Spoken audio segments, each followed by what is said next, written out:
CM Revanth Reddy జిల్లాల పర్యటనలో భాగంగా మరికొద్ది సేపట్లోనే ఖమ్మం చేరుకున్నారు. ఖమ్మంలోని దాదాపు 362 కోట్ల రూపాయలకు సంబంధించినటువంటి శంకుస్థాపనలు కావచ్చు, ప్రారంభోత్సవాలకు సంబంధించి కూడా వర్చువల్గా ప్రారంభిస్తారు. మనం చూడవచ్చు ప్రస్తుతం ఏదిలాపురం మున్సిపాలిటీ పరిధిలో ఏర్పాటు చేసినటువంటి భారీ బహిరంగ సభకు సంబంధించినటువంటి ఏర్పాట్లను కూడా పూర్తవుతున్న పరిస్థితి కనిపిస్తుంది. మనం చూడవచ్చు మొత్తంగా ఇటు పాలేరు నియోజకవర్గానికి సంబంధించినటువంటి రెండవసారి పాలేరు నియోజకవర్గంలో పర్యటన కొనసాగుతుంది. మొదటిసారి మాత్రం వరదల సమయంలో పాలేరు నియోజకవర్గంలో కూస్మంచులో సీఎం రేవంత్ రెడ్డి పర్యటన కొనసాగింది. ఆ తర్వాత అభివృద్ధి కార్యక్రమాలకు సంబంధించి కూడా తొలిసారిగా చెప్పుకోవచ్చు. ఈ కార్యక్రమాలకు సంబంధించి కూడా అటు జేఎన్టీయూ కళాశాల కావచ్చు, వ్యవసాయ మార్కెట్ కార్యాలయంతో పాటు మిగతా అన్ని మార్కెట్కి సంబంధించినటువంటి పలు అభివృద్ధి కళాశాల, నర్సింగ్ కళాశాలకు సంబంధించి కూడా శంకుస్థాపనలు, ప్రారంభోత్సవాలు జరుగుతున్నాయి. దీనికి సంబంధించి కూడా మనం చూసుకోవచ్చు. ఎందుకంటే దాదాపుగా తొలిసారిగా పొంగులేటి శ్రీనివాస్ రెడ్డి తన నియోజకవర్గంలో ఏర్పాటు చేసిన బహిరంగ సభను సక్సెస్ చేసేందుకు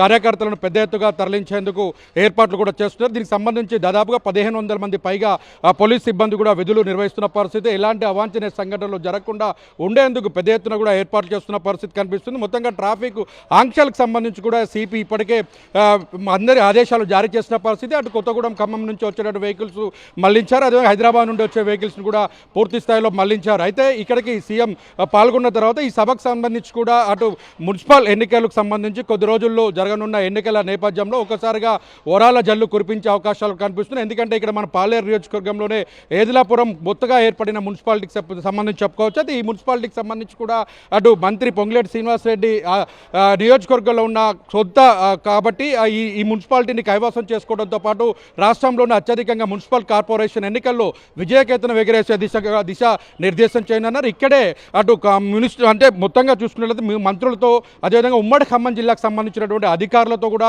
సమీక్షా సమావేశం కూడా ఏర్పాటు చేశారు. ఇక్కడ ఎన్నికలకు సంబంధించి కాంగ్రెస్ పార్టీ తీసుకోవాల్సిన ప్రజా సంక్షేమ పథకాలకు సంబంధించి ప్రజా పరిపాలనలో ఎలాంటి సంక్షేమ పథకాలు అమలు చేస్తున్నారు, దీనికి సంబంధించినటువంటి పథకాలు ప్రజల్లోకి ఎలా చేరుతున్నాయి, ఇందిరమ్మ ఇళ్లకు సంబంధించి కావచ్చు, అదేవిధంగా మొత్తం రేషన్ కార్డులు కావచ్చు, అనేక సంక్షేమ పథకాలు, ఉచిత రేషన్ బియ్యం కావచ్చు, ఉచిత విద్యుత్ కావచ్చు, అలాగే అనేక అంశాలను కూడా పరిగణలో తీసుకొని ఇంటింటికి ప్రజల వద్దకు ఎలా తీసుకెళ్లిన ఫలితాలు మున్సిపాలిటీలో ఎలాంటి రిజల్ట్స్ ఉండబోతున్నాయి, దీనికి సంబంధించి కూడా అత్యధికంగా మున్సిపల్ కార్పొరేషన్ ఎన్నికల్లో కాంగ్రెస్ విజయం ఎగరవేయాలని విజయం సాధించేందుకు దిశానిర్దేశం చేయనున్నారు. ఇక్కడ నుంచి సభ అయిపోయిన తర్వాత దాదాపుగా ఇక్కడ నుంచే నేరుగా సిపిఐ శతాబ్ది ఉత్సవాల ముగింపు భారీ బహిరంగ సభకు కూడా సీఎం రేవంత్ రెడ్డి హాజరవుతారు. తర్వాత ఇక్కడ సభ ముగించుకున్న తర్వాత అధికారులతో సమావేశం అనంతరం నేరుగా క్యాబినెట్కి సంబంధించి కూడా ములుగు జిల్లా మేడారంలో తొలిసారిగా క్యాబినెట్ సమావేశాన్ని కూడా నిర్వహిస్తున్నారు. క్యాబినెట్లో మొత్తంగా రాష్ట్ర ప్రభుత్వంలో చేపడుతున్నటువంటి పథకాల అమలు తీరు కావచ్చు, కొత్త పథకాలకు సంబంధించిన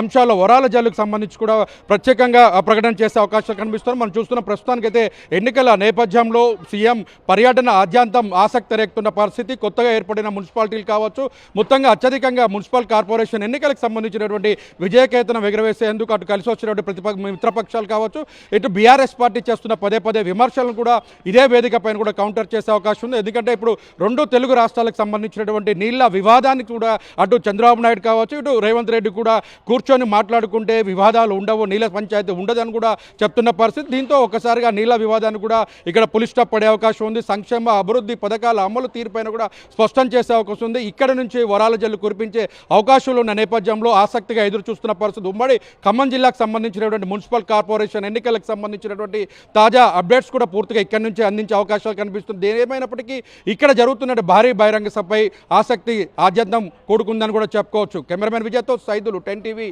బహిరంగ సభ ప్రదేశం నుంచి.